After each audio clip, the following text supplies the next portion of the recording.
আলু কেটে 5-7টা আলু দো, তো এটা ভাজা করতে, এটা খেতে খুবই। আটাটা ধরে দেবো, আটাটা ধরে দিয়েছি, কড়াইটা বসিয়ে দিই। এখানে সরষের তেল দিয়ে দেবো আলুগুলো, কেটে রাখা আলুগুলো, হলুদ গুঁড়ো করবো, ডাল তরকা আমরা তো ঢেলে নিচ্ছি। ভাজা হয়ে গেছে, আমি তুলে নিচ্ছি। কড়াইয়ের ভিতরে একটু তেল দিয়ে দিচ্ছি, জিরে, শুকনো লঙ্কা, তেজপাতা, এবার দেবো রসুন, পেঁয়াজ কুচানো, 2টো পেঁয়াজের ভিতরে দেবো একটু শুকনো লঙ্কা আসবে, তার মধ্যে দেবো কুচানো আর দিচ্ছি কাঁচা লঙ্কা, হলুদ, লবণ, পুরো আলু ভাজা আলুগুলো নিয়েছি। এবার দেবো সিদ্ধ করে রাখা ডালটা, দিয়ে দেবো গরম মশলা। রুটি বাবা 4টে, জিসনা কটা?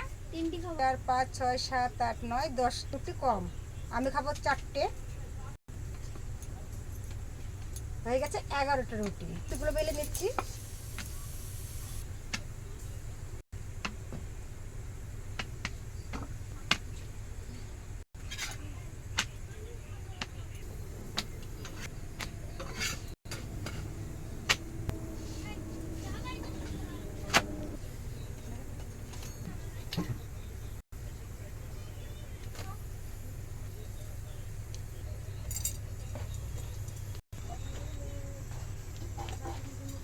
দেখুন সবগুলো রুটি ফুলে গেছে। কত